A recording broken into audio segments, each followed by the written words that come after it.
Well, welcome everybody to another installation of Ministers Joe and Josh Discuss.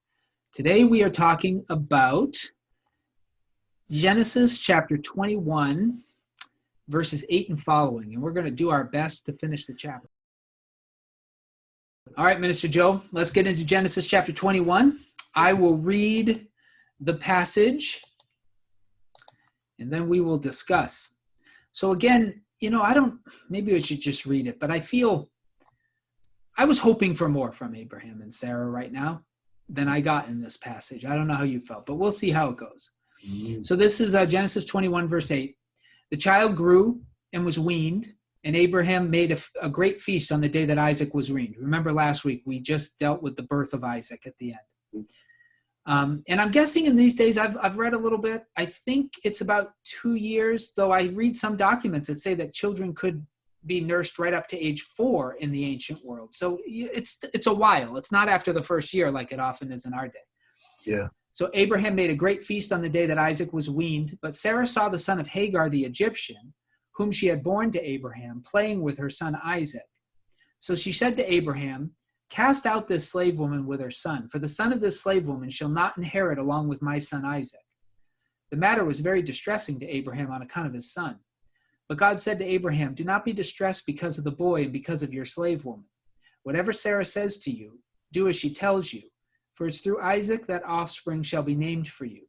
As for the son of the slave woman, I will make a nation of him also, because he is your offspring." So Abraham rose early in the morning and took bread and a skin of water and gave it to Hagar, putting it on her shoulder along with the child, and sent her away. And she departed and wandered about in the wilderness of Beersheba. When the water in the skin was gone, she cast the child under one of the bushes. Then she went and sat down opposite him a good way off, about the distance of a bow shot. For she said, "Do not let me look on the death of the child." And as she sat opposite him, she lifted up her voice and wept. And God heard the voice of the boy. And the angel of God called to Hagar from heaven, and said to her, "What troubles you, Hagar? Do not be afraid, for God has heard the voice of the boy where he is. Come, lift up the boy and hold him fast with your hand, for I will make a great nation of him." Then God opened her eyes, and she saw a well of water. She went and filled the skin with water and gave the boy a drink. God was with the boy, and he grew up. He lived in the wilderness and became an expert with the bow. He lived in the wilderness of Paran, and his mother got a wife for him from the land of Egypt. So there's much to discuss. Yeah, there is. But I don't like this passage. I feel like we've gone back a few steps with Abraham and Sarah. I don't know how you feel, Minister Joe, but we'll start with the fact that when Isaac was born, Ishmael should have been about 14, because you remember he was becoming a son of the law at 13, and then I think it was a year after that Isaac was supposed to be born. So assuming that that's exactly how it went, he should have been 14. And this day of weaning, anywhere from 2 to 4 years after his birth. So we're talking at this point, Ishmael is well into what in the ancient world would have been considered his manhood, because he should be anywhere from 16 to 18 years old. Yeah. So he's not a kid. Yeah, I'm a bit confused. Yeah. Here we go. Why does she cast him underneath a bush? Yeah. Yeah, why is he so helpless at this age? You almost feel, don't you, that we've gone back in time? That Ishmael's almost a child again. Little. But we know it's not the case if we're following this story. Because when Abraham comes to impregnate Hagar, God comes and tells him that this isn't the way. And it's 13 years later that he comes to him again. The text has already told us that. So we know that Ishmael is 12 or 13 years old at that point. We know then that Isaac is born a year later, which would make him 13 or 14. Right. And this happens after Isaac is weaned, which is 2 to 4 years after that. So he's no kid. But it feels like she's dealing with just a baby, right? Yeah. But anyway, did you notice my translation said that Ishmael was playing with Isaac? Now, did yours say anything different? Are you looking at the New Revised Standard Version? I'm going to look up a few translations while you're checking yours, because that's not the only way to read it. Maybe some of our listeners have tried another translation.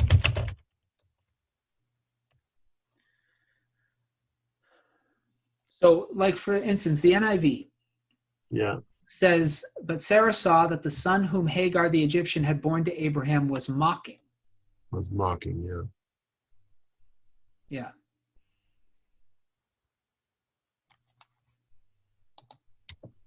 Let me see what the New American Standard says. So all I'm doing right now is just looking up. I have a resource that does make this easy, but of course, if you have Bibles, you could always open them up. So the New Revised Standard, the New American Standard Version also translates the word as mocking. That's gives a different connotation than playing with. There's an irony in the word. Yeah, but it also is interesting that he says that Abraham's son, because they're both his son. Yeah.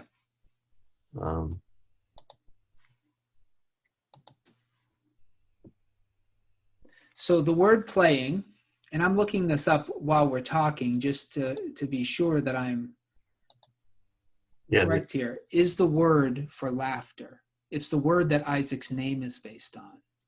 Well, your favorite translation, the NLT, says that it was making fun of her son, Isaac. Yeah, so he's laughing. Mm-hmm. Now, Isaac's name means laughter, and it's based on the same word. That's, I guess, the point that I'm making. So I guess it's a question. The word is zahak. I guess the question is this an overreaction on Sarah's part? Mm-hmm. Or is it right? For some reason, the New Revised Standard Version is leaning towards the idea that it's an overreaction, that they were just playing together and Sarah didn't like it.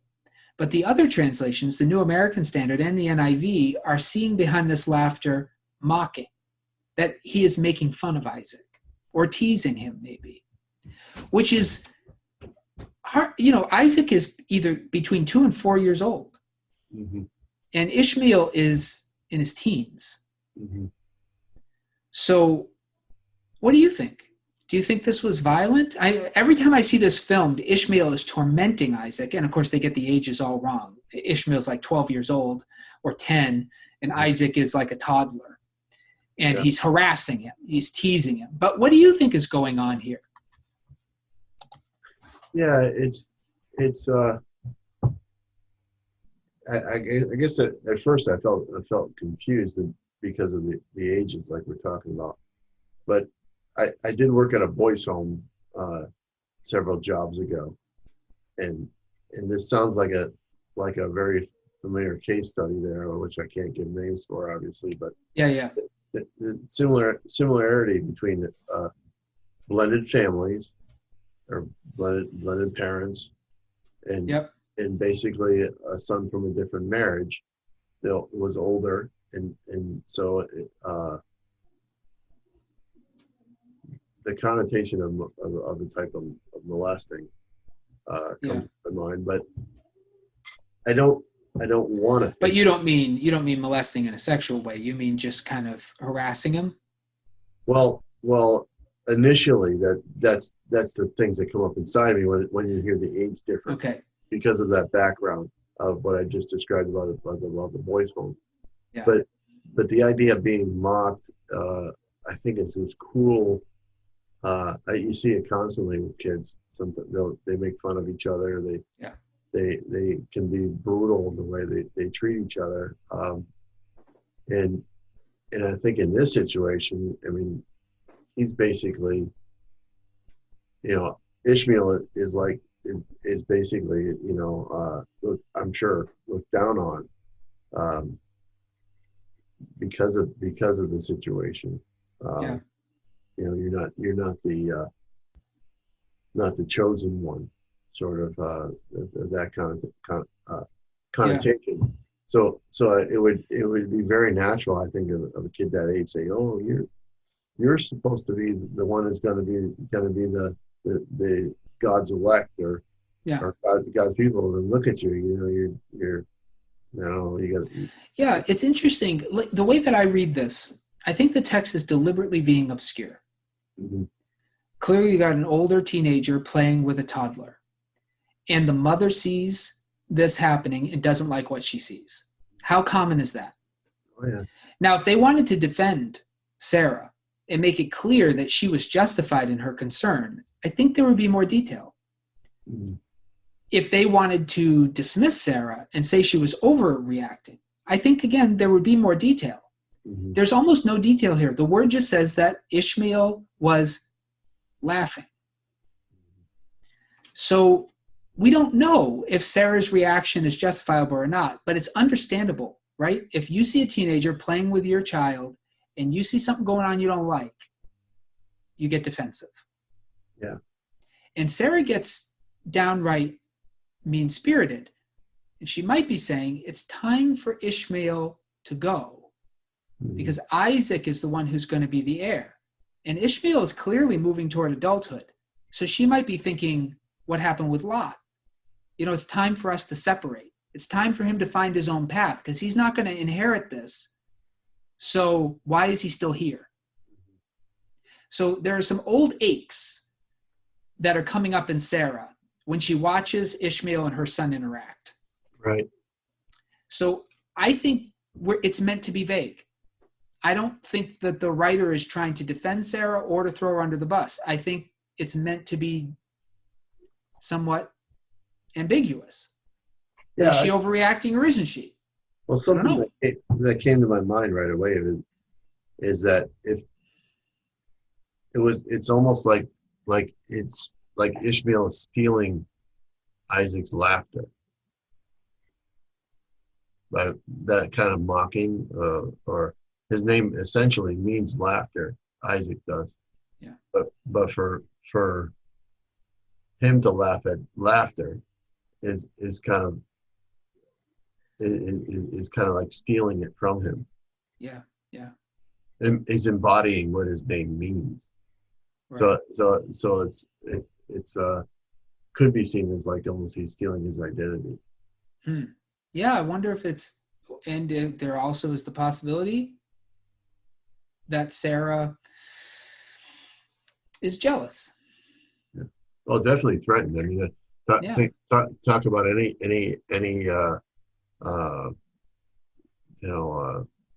kingly reign, whether it be Herod or whether it be the kings of England or France. But there is that jealousy that.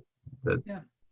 But you and I have it's happened. Like if you see your child having a good time with somebody else, sometimes you can even get a little jealous. Mm-hmm. That you why is this guy even here? The attention should be on me. I should get to enjoy this. So you just don't know. And I think the text is deliberately ambiguous about what the motivations are. Mm-hmm.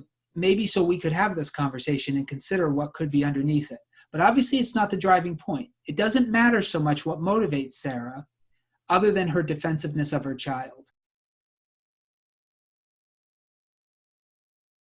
But is it surprising to you, Minister Joe, what happens next? Because I expect, and this anticipation is all about who you are, right? Mm-hmm. I expect that God is going to give them the what for, because Sarah's jealous again. They had already chased Hagar out. God had already told Hagar to come back. They had raised the child. God had already made a covenant with Ishmael in chapter 17, and with Abraham about Ishmael. Ishmael had been circumcised, become part of Abraham's family, had lived with them now all these years up until now, and Sarah's trying to put him out again. Mm-hmm. I expected that God would side with Abraham because Abraham doesn't want to do it. right? He's distressed about this. Right.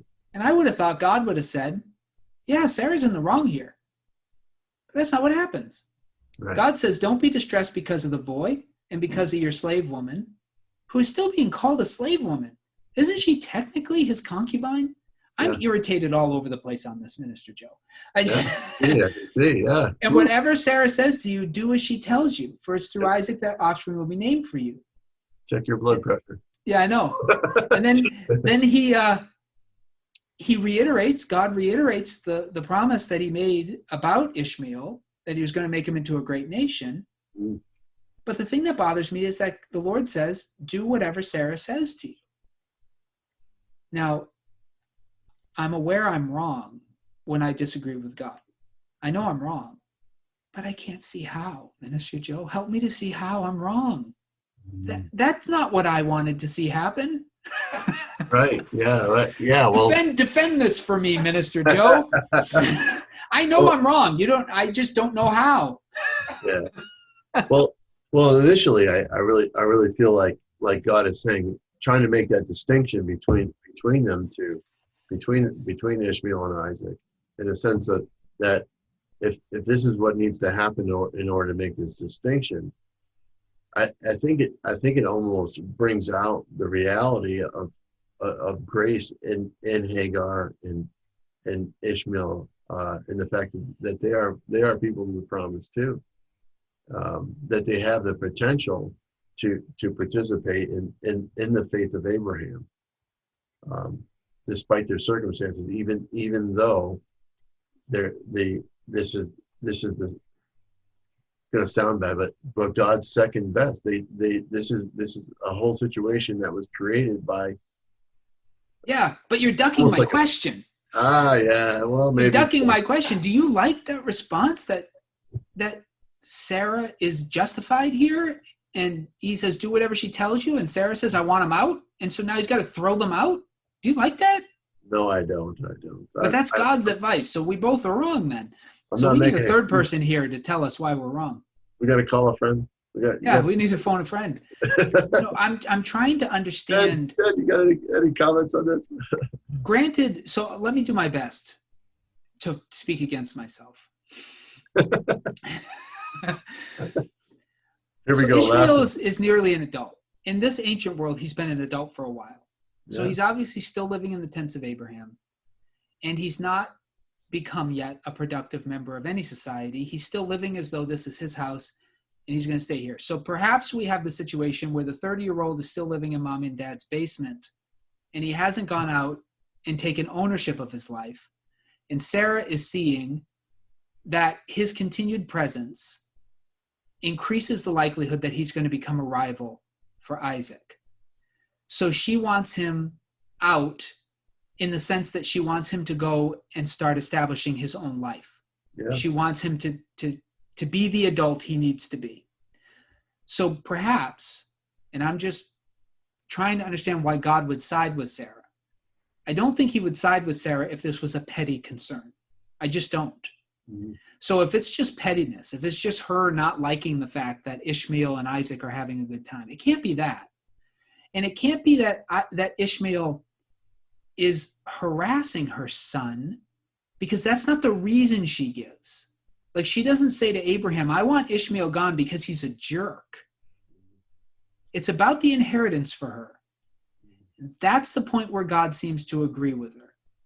Ishmael does need to go out and establish his own claim on the world, because he is not going to inherit his father's stuff.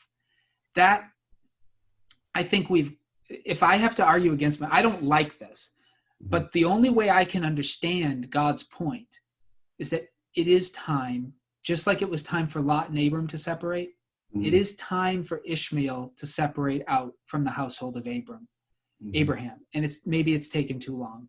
Mm-hmm. And Sarah is using this as a reason to push it. And God seems to agree with her. It is time. That's the best I can do. How do you feel about that? Yeah, I think I tend to agree. I mean, my kids are, not to get personal, but my kids are kind of in that circumstance now. We're in the middle of a pandemic where there's they've had everybody's kind of had everybody come home to their house, and as a father, I think I identify with Abraham, saying I want my kids to have the best chance possible. Yeah. And yet it comes down to a point where, they have to make some mistakes on their own. The promise has been made to Ishmael. The resentments are there. The age is there as well, and the promise is there for him too. So maybe this is the whole concept that Ishmael didn't believe it himself. Yeah, Didn't and believe it himself. he's clearly not a motivated young man, based on the fact that he laid under that bush and let his mother go looking for water. So he's not exactly, there's evidence in the story that that Sarah's right, Ishmael is become not a very ambitious and a quite lazy part of this family. And he seems to think he's going to inherit Abraham's wealth and not have to go and stake his own claim, which she knows is not true. So there is a sense in the story that perhaps this is the kick in the pants that Ishmael needs. Now, it still looks unfair, but this is a different culture. Mm-hmm. But notice that after he goes out, first of all, the angel of God appears to Hagar again. And I'm always interested in language, Minister Joe. So typically when the angel appears to Abraham, it's called the angel of the Lord. Mm-hmm. I can't think of too many times you see the phrase angel of Elohim, angel of God. Mm-hmm. I don't know what that means, but I'm wondering if it's because she's an Egyptian. Could be, yeah. That she's using the generic term for God in her story rather than the divine covenant name of God. There's something there, but we don't have to dig too deep into that. But he appears to her, and what troubles you, Hagar? Don't be afraid, for God has heard the voice of the boy where he is. Come, lift up the boy and hold him fast. This is like a 16-year-old kid. Like he's whimpering under the bush. God's heard him, and she has to pick him up. Mm-hmm. This kid needs to start doing something. And what he does in the wilderness is he learns how to become an expert for a bow, and he gets married. Well, it was time for that to happen, apparently. Right. But it speaks too, though, that he marries an Egyptian, which is where his mother was from. Yeah. So there's this continuity, a return of continuity, as you can say,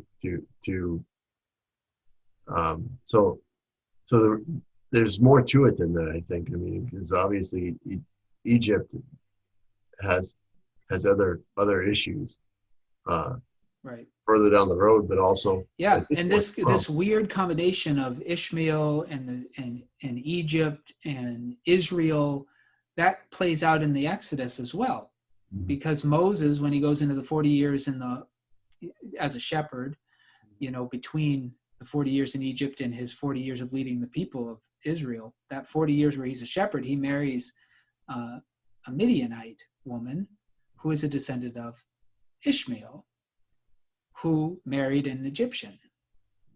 So it's very interesting how all those threads keep getting woven together. But yeah, you're right. The Egyptians are not in covenant relationship with God. They are worshiping false gods, and many of them. It's an entirely different culture, one that has really little to do with Abraham. So are you suggesting that the marrying of him to the Egyptian woman shows a break in the relationship between Abraham and Ishmael? Yeah, I believe so. And even though he was circumcised, he was brought into that covenant relationship. There seems to be the lack of that sensitivity being reflected in all of the text of his. Yeah, you don't hear any stories of him staying in relationship with Abraham. Mm-hmm. There's a little piece in the story of Esau later, where Esau marries some Canaanite girls, and his father doesn't tell him that that's a problem. but he hears through the grapevine that his parents are not happy. Well, I guess he picks it up when they send Jacob back to Haran to find a wife. So he becomes concerned. So he ends up quickly marrying another woman who is a descendant of Ishmael, thinking that might make his father happier. But you don't see a lot of interaction with Ishmael and Abraham's family after this. That's my point. So what you're talking about is that breach. It does sound that way. Yeah, and I think that's what the emphasis of this text is that really that they're really trying to make that distinction because of that, it doesn't lead in the right direction. Yeah. I mean, sure enough, Isaac makes his share of mistakes, just like Abram does too, and down the road too. But the hardship that we're grabbing this morning, or whatever time it is this afternoon, is really what God tells us, that let Sarah make this decision, but essentially God is using this to show that the focus does need to be on Isaac. Yeah. And that they carry on that line of faith. Yeah.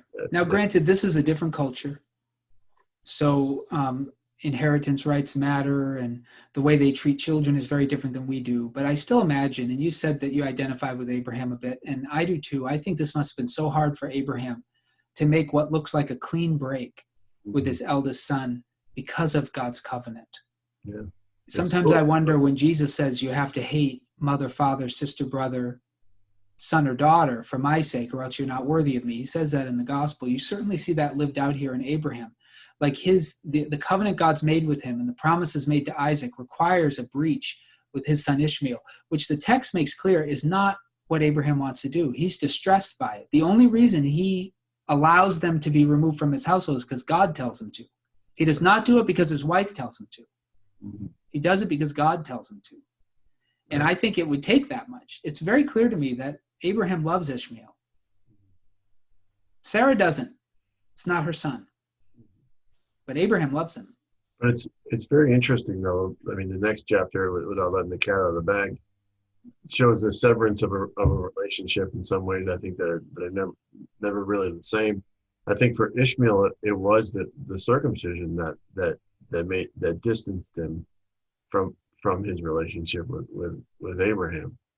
I think the next chapter makes a distance between Isaac and Abram that we can talk about down the road. But there's that distancing that shows that the difficulty of transition of faith from parent to offspring. They have to embrace what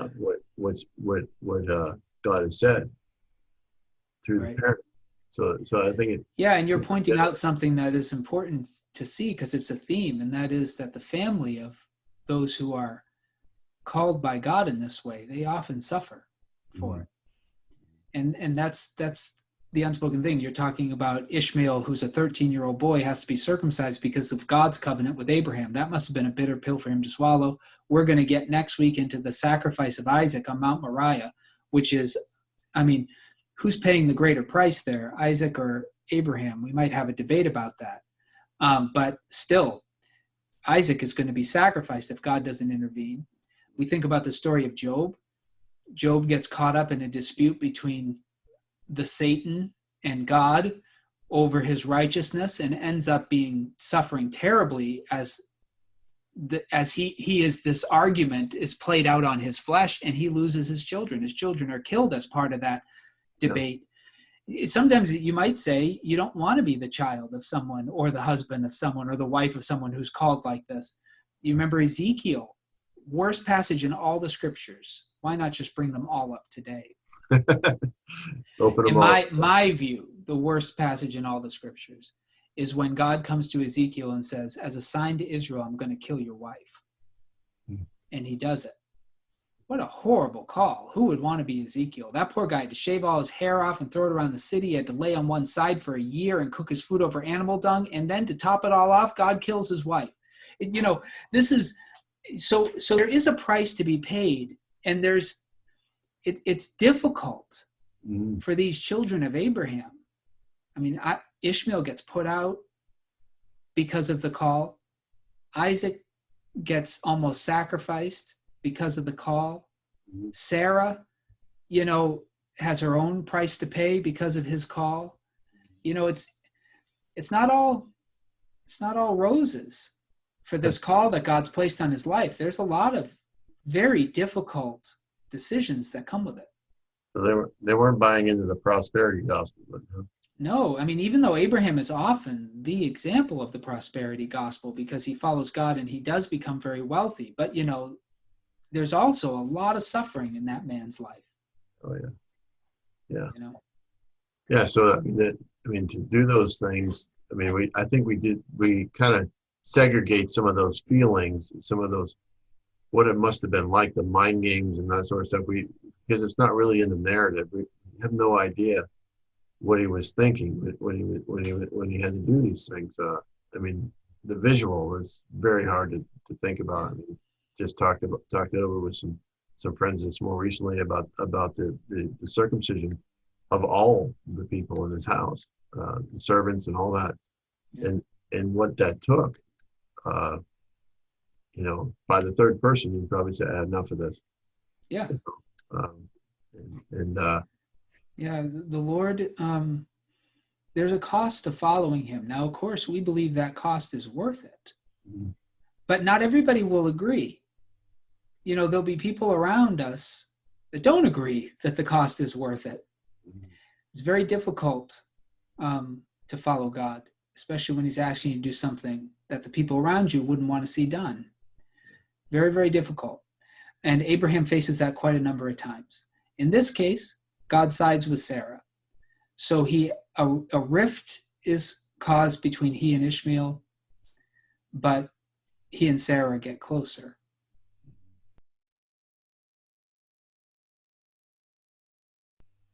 But on a positive note, I think it's reinforced again the blessing to Ishmael. I don't know that we hear much more about Hagar after that, but to know that Ishmael was and is a force is also a fulfillment of what God said about him. And that's a great place to point us, Minister Joe, because it's good to end on this positive note, that in the long run, it was not Abraham's responsibility to care for Ishmael all the way through his life. In the end, it was God's responsibility. And even though Ishmael had to be put out of Abraham's house and Abraham lost the direct ability to care for him, God promised he would care for him. And Ishmael is cared for by God. And you might even say, which is better, to be cared for by Abraham or to be cared for by God? There is a blessing for Ishmael in this separation. He is not abandoned by God. And it's probably a good thing for parents to remember when their kids have to go out and stake their own way. We feel responsible for them, but in the end, God is the one who has to watch over adults, right? Yeah, exactly. And to fulfill the promises that he had made, even further beyond. Rewind all the way back to when he was an infant. Yeah. It was put out that there is that reality that God made that promise that he would be a great nation, and we look around and we see some of that effects today. It's not an unavoidable thing, but I think it's also important to admit, or maybe at least talk about, is that the faith of Abraham is still accessible to Ishmael and his descendants. Yeah. And I think that's what makes him a great nation. And that's important too. It's important that you said that, because we did talk about this breach and his marrying an Egyptian woman, which might be a sign that he's separating himself from Abraham. But you will remember that at least some of his descendants, the Midianites, Moses' father-in-law, Jethro, well, he has two different names in the Torah, but Jethro is the one I always remember. I think probably because it was in the movie. But they know who God is. They know who Yahweh is. And he often will speak to Moses about this God that they share in common. So the knowledge of God is not lost among the Ishmaelites, at least not totally. Yep. Yeah, I've heard too. Maybe you have too, but I've heard more recently that Jethro is actually maybe even the title, like Abimelech maybe was. Yeah, because he's got the two names. Some people think one of the names was a title, the other was his real name, but that's debatable. I mean, unfortunately, what flashbacks to me is the Beverly Hillbillies, So oh yeah. That's not. You don't see too many people named Jethro. That's one of the few. So, and he's not a good example of that biblical figure. But yeah, no, the biblical figure was a priest among the Ishmaelites, which is a very strange title, and he gave great advice to Moses, which led to the organization of the Israelites. Yeah, I just read that today. I'm trying to catch up on my Torah reading. That was what I read today. That's what was it? Exodus 18, I believe. Yeah. You will see, for those who are really astute readers, you'll see as you finish Exodus that he gets two different names. Yeah. But gives good advice, and I think that's something that we can absorb today. So the ramifications of the promise given to Ishmael is intense and something to note as that opportunity for them to embrace the faith of Abraham. Yeah. And that's making a child step out and be a man is not abandoning them. Yeah, right. Still painful though. It's still painful, yeah. I look forward to it, that's for sure.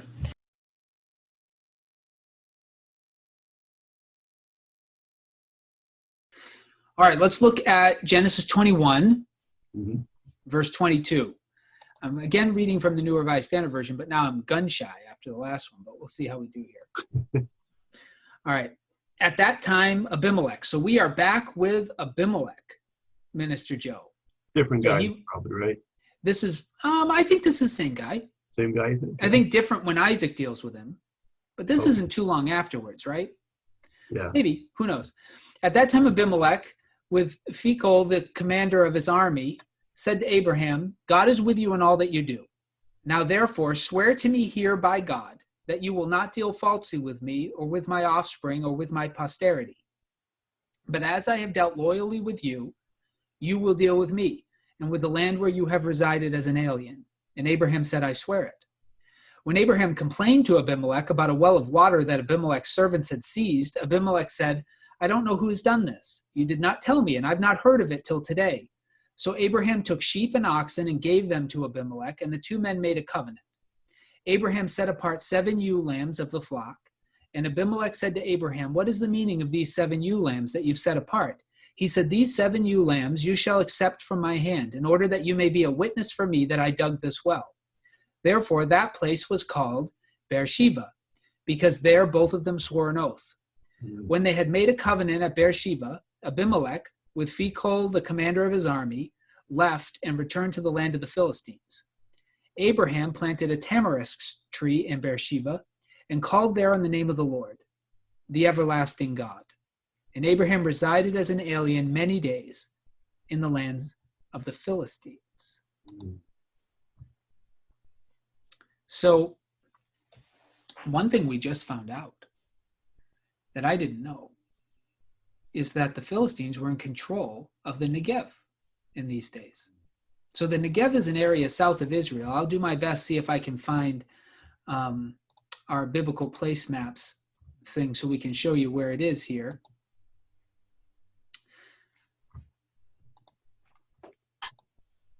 Now, does that make... So this is, the area of the Negev is here. It's later in Judah. This is the region of Judah. And in the days of David, the Philistines are mostly reserved to the coastal plain. This is where their cities are, Gath and Ekron and those cities. But they're all the way here in the Negev in these days, and this is, where Abimelech is as well. So anyway, but this is where we're talking about. This is where Abraham has lived, but it's the region of the Philistines in these days. So I didn't realize the Philistines had gotten that far. Now, is Abimelech a Philistine? That's a question, right? I don't know the answer to that. He's certainly in the region of the Philistines. We're not told what his race is. So he might be. Yeah, I don't know. But obviously that's not a real problem as compared to the times of David, where the Philistines were huge. And yeah, the Philistines are a force already here in the days of Abraham. So they've already come. There's been a lot of scholarly ink spilled on who exactly the Philistines were. My understanding is that the dominant belief is that the Philistines were from Europe, that they are a Mediterranean people, maybe from Greece, maybe from the islands, Crete, or something in the Mediterranean. But anyway, European. That's I think the consensus today. They're known in the ancient world in other manuscripts outside of the Bible as the Sea Peoples, and people think the Sea Peoples are the Philistines. So the Phoenicians, is that not connected with that too? They're not connected to the Phoenicians, I don't think. Okay. The Phoenicians are, though they are on the coast, maybe they're all from Europe originally. Mm-hmm. Maybe I shouldn't speak out of turn. Maybe they are associated. I have not heard them being associated with the Phoenicians. Yeah, I'm not up on that either. Yeah. So anyway, but the Philistines, this is a long time. The Philistines in David's day, that's going to be around 1000 BC and later. This is about 2500 BC, give or take. So they're here a long time. Yeah, long time. Yeah. And it might be, so we should be careful. It might be that the later editors of Genesis are just indicating that this is a region where the Philistines settled, but they might not be saying there are any Philistines there now in Abraham's day. Yeah, so we should be careful. Just like we talked about Bethel and Ai as reference points. We just got this city named Beersheba, but they've been calling it Beersheba since we started reading the Abraham story. But this is when it gets its name. Yeah, wanted to give us some plot references. Yeah. It seems. But so important about this well, huh? Wells are so important in this region because it's somewhat of, especially as you get south, there's more water and more rain further north, but the Negev is just the beginning of this wilderness area. So wells are very, very important, and most of the cities are centered around wells. So there's a dispute here between Abimelech's men and Abraham about who actually dug this well. Mm-hmm. And that's important. They're watering their flocks. They're living off this water. Who gets this well gets a source of life in a somewhat arid region. Right.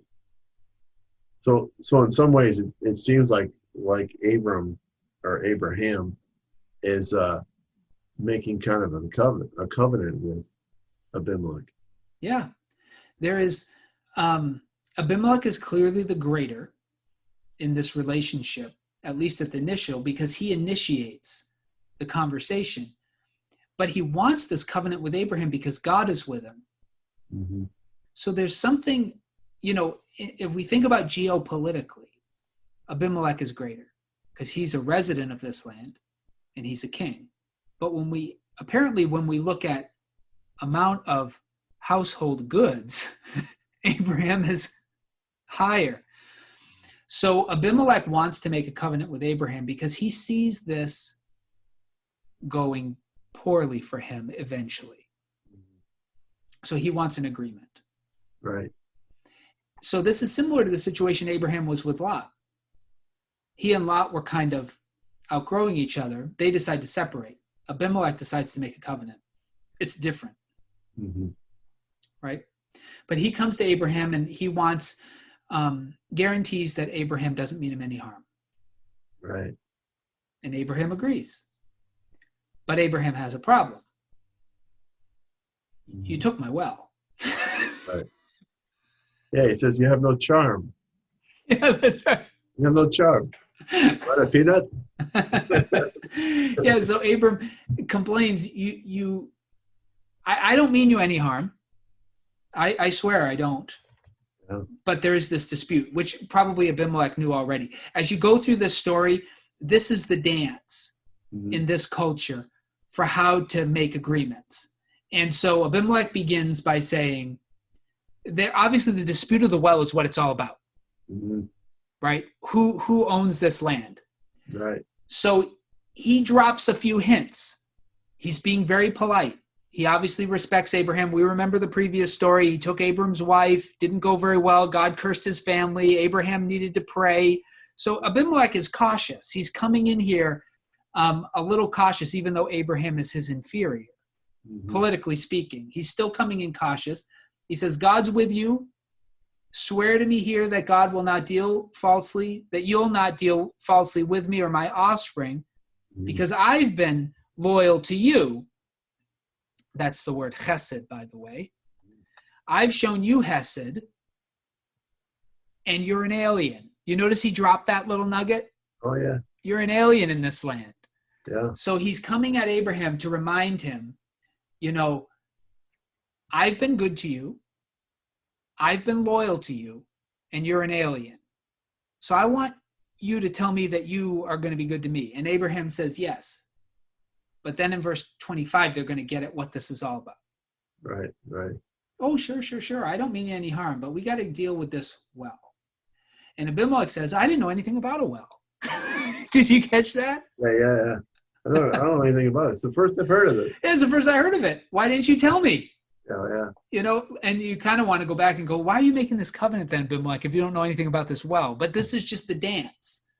Yeah. Abimelech is more or less saying, my men did this without my knowledge. That's what he's saying to him, right? This was not an order from me. But we know better. We know better, yeah. right? Yeah. So I didn't know nothing about it. It wasn't me. So they take the sheep and the oxen, they're going to make a covenant. And this is how you do it. You have to agree on how you're going to live together. Covenants are very, very biblical. I've heard some people say, you don't need to make any agreements. We'll just make a gentleman's agreement.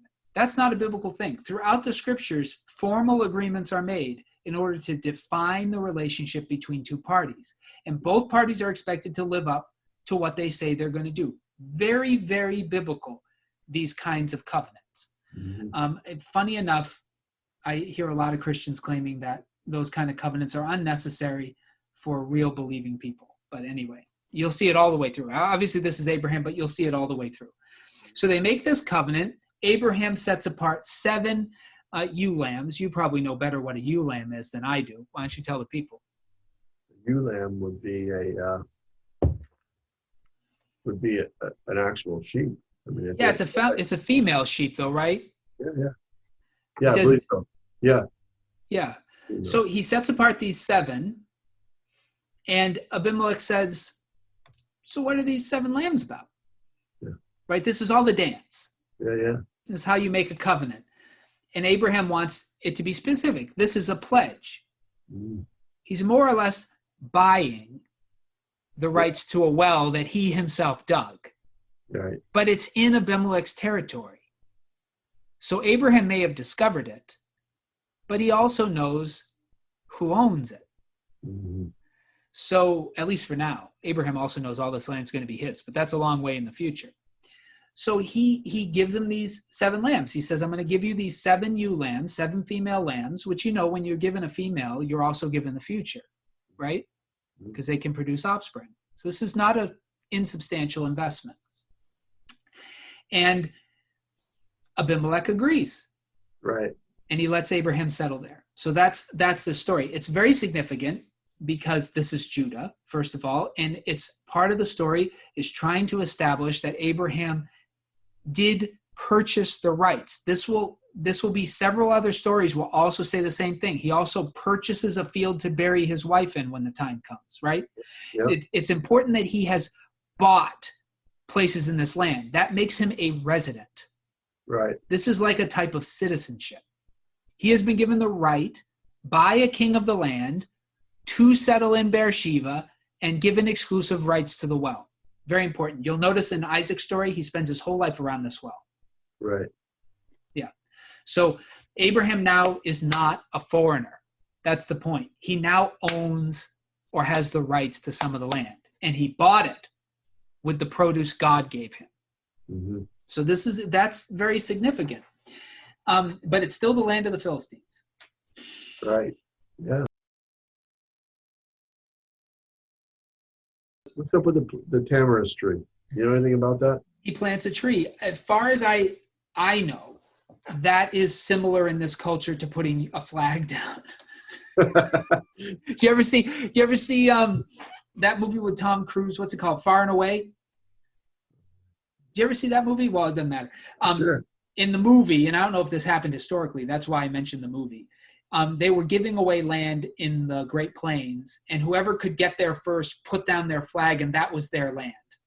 And he leaves Ireland to go and do this because he thinks, it's a great land of opportunity. I remember him running, trying to get to this one place first to stick his flag in. I feel like the planting of the tree is Abraham saying, this property is mine. Okay. Now, why it's a tamarisk tree, I don't know. Yeah. I've never heard of that kind of tree until today. Yeah. I mean, the other trees were by memory, and those were oaks. Those were oaks, but they were already there.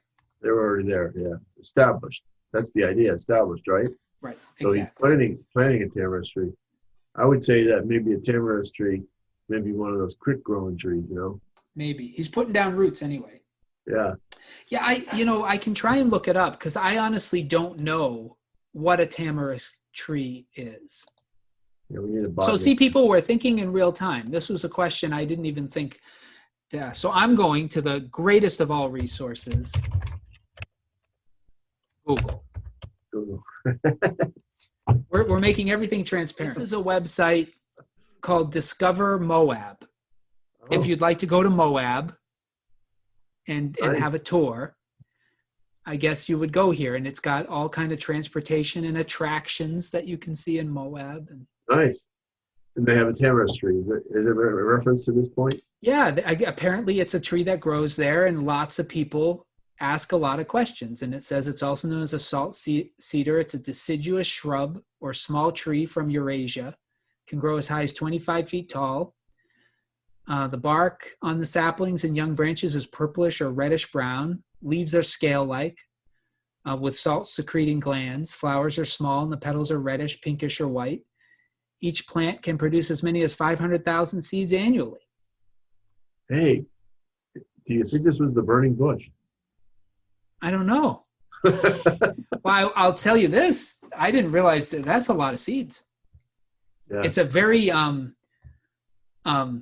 fast-producing tree, apparently. Maybe he thought, I'm going to put this one down, and my stuff will get everywhere. Well, it shows something about who Abram is.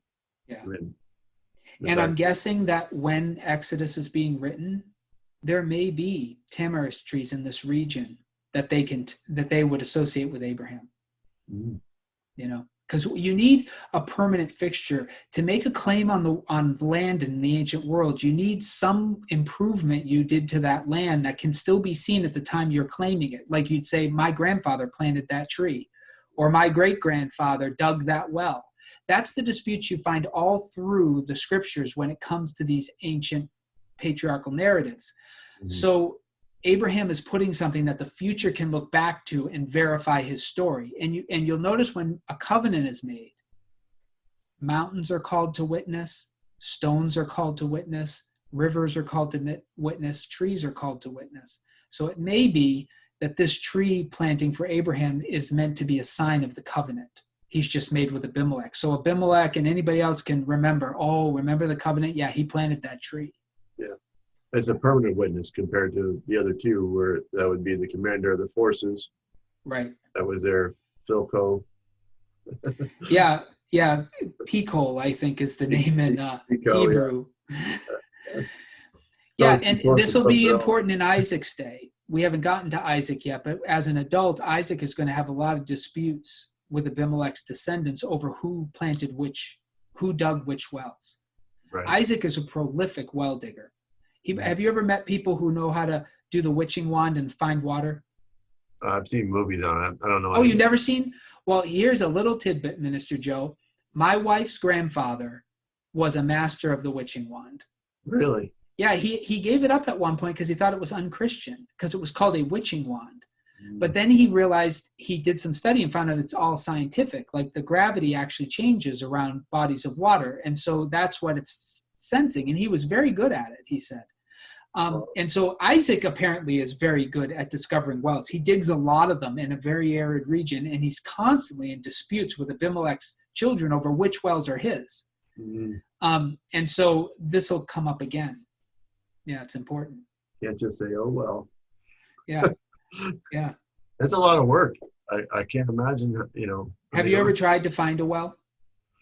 I've tried to find well heads. Yeah. Yeah, but never dug your own, trying to find where water was. No. Yeah. No, but I can see how difficult it would be to dig a well. Yeah. And have it sustainable and have it not cave in on you. And we had a well in New Hampshire, and a lot of people have wells in New Hampshire, right? I mean, it's a pretty common thing. And I remember looking for houses and wanting a drilled well. And I remember offending some homeowners when I said, "Is this a drilled well?" And they said, "No, it's a dug well. I dug it myself." And I was like, "Oh, we're looking for a drilled well." And they would get angry. I dug this myself. I dug this well. It's fine. Never had any problems with this well. That's right.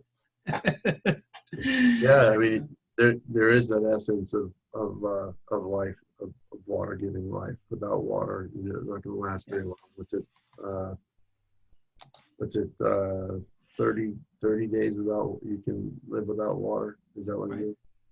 3 days without food? I don't know the answer to that.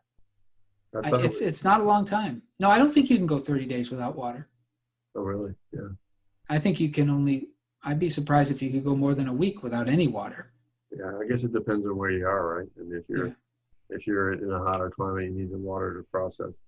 Yeah, I don't know, though. I'm not an expert. I would not recommend, Minister Joe, going 30 days without water. I just thinking about it. I mean,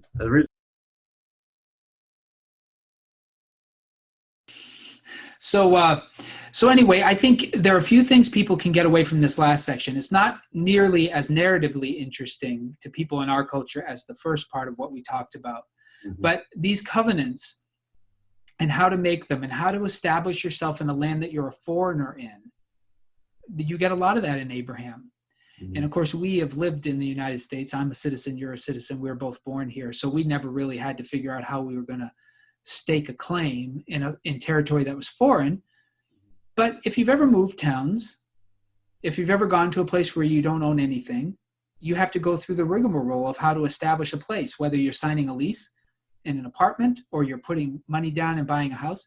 There's a lot of legal loopholes you have to jump through, and they're very culturally based. Like buying something here in the United States or in the state of New York is probably different than buying something in Oklahoma, or different than another country, buying something in France.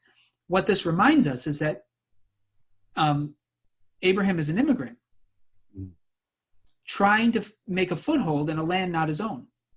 And so he's learning the rules of the land and the people to whom he's going.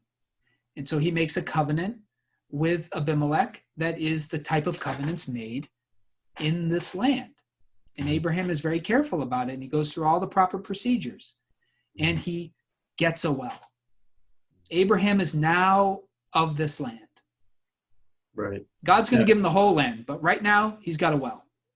It was like I was shared with you before, probably when we were in New Hampshire. I had been there almost 7 years before they asked me if I would consider being a fire warden for the small town of 280 people that I lived in. Yeah. And so the point was, you're always the outsider until they need you. Right. And in this situation, they needed him. I mean, I was going to ask you, and this is a personal note, but do you feel like a New Yorker yet? I don't know. Am I a New Yorker? Or, I think the people would have to answer that. So I think that's a question like you'd ask Abimelech, is Abraham of this land or is he still a foreigner? Right. This is the first step. I felt like a New Yorker when I bought my house. Mm-hmm. When I was living in the parsonage, it was a little different because I didn't own that house. I was just living there, just as you are now. Mm-hmm. I didn't feel like a New Yorker until I had planted a tamarisk tree, right? Until I had a stake in the ground here. And a well. Yeah. So I can say, and now I've voted in the local elections a couple of times now. That feels like a New Yorker. And my grandfather came from Niagara Falls, and immigrated to Massachusetts. Wow. So I did have some roots here, but it's a difficult question, right? It is. It is. Yeah, because your grandparents are from one place, and then your parents decide to move from one place to another, and it makes it more complicated. And It so, does, and it's complicated to figure out how you become part of that culture, and that's what Abraham is navigating here. mhm. And he's very careful. He's very respectful.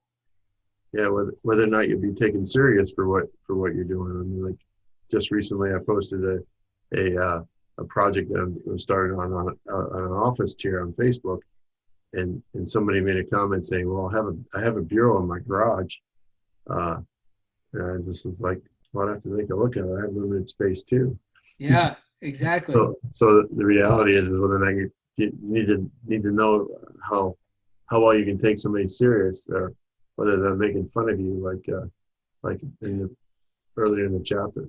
Yeah, can you imagine, like, you and I are talking about being New Yorkers? This is all the United States, so we didn't have to sign any papers or anything to move across state lines because we're United States citizens, and this is a very unique historical experiment where we've got this amount of states all in this harmonious union for the most part. At least when it comes to immigration, you don't need a visa to go to Illinois, right, or anything.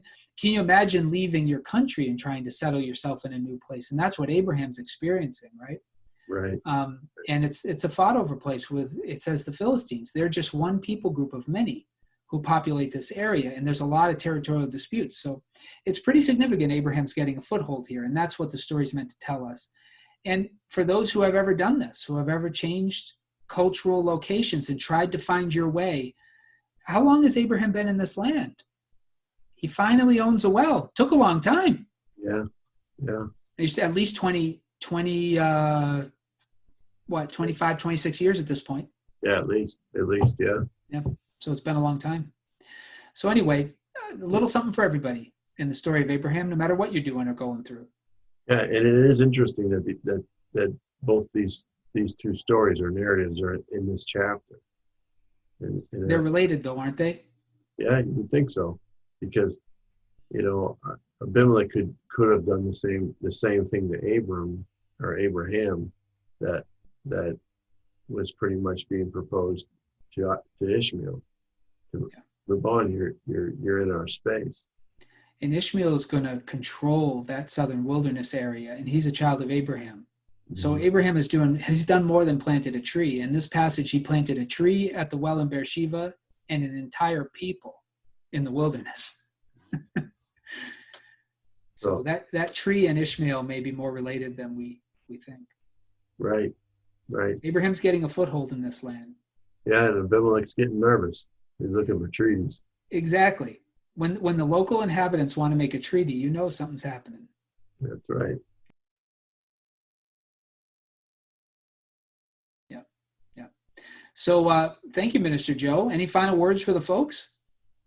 Well, I think also, if I could just throw this in too, we talked about the tree, but it also reaffirms again that Abraham calls on the name of the Lord. That's a calling back to those earlier chapters in Genesis, where those who begin to call on the name of the Lord. It's a continuity thing in the days of Enosh, right? That I just wanted to make sure that we hit on that. Because that's a recurrent phrase, and it's a good phrase. It means good things. Right. It also means that it calls us to that faithfulness that Abram and Abraham have, of calling on the name of the Lord, of trusting Him, and finding our faith in Him. So I would encourage you to do the same thing. Not all of us actually, to make that faith leap, that faith, even in those difficult times where we're asked to do some things that we really have a hard time doing, but know that's what God wants. And so I'm challenged these days with those things myself. it takes me back to my memory of first staking my own claim, getting my first apartment, getting married, getting our first apartment, and leaving my father's house. The first thing Abraham does when he gets to the land is he calls on the name of the Lord. And when he gets his first stake in this land, he calls on the name of the Lord. And I remember feeling that impression early, that I had lived under my father's protection, his faith, for all my life. And I remember sitting in that first apartment with my new wife and realizing that I was no longer under his protection, that now it was on me and Jen for our relationship with God. I could no longer live under my father's roof and depend on his relationship to be sufficient. And I remember that feeling, that moment. And Abraham's a good example of whenever whenever he goes to a new place, whenever he gets a new stake, the first thing he does is call on the name of the Lord. Yeah, it's taking ownership of our faith. Yeah. Do we do that with a new job, new house, new location? Is the first thing we do when we arrive call on the name of the Lord? I just like that. It's a great example Abraham gives us. That's right. That's right. Yeah. That's what we need to do. Absolutely. Well, thank you, Minister Joe. We will pick up next week with the story of Abraham's life. Apart from chapter 15, the most cited in the New Testament aspect of his life, the test God gives him with his new son, Isaac. Yep. All right. Thank you, everybody. We'll see you next time. Thank you. Take care.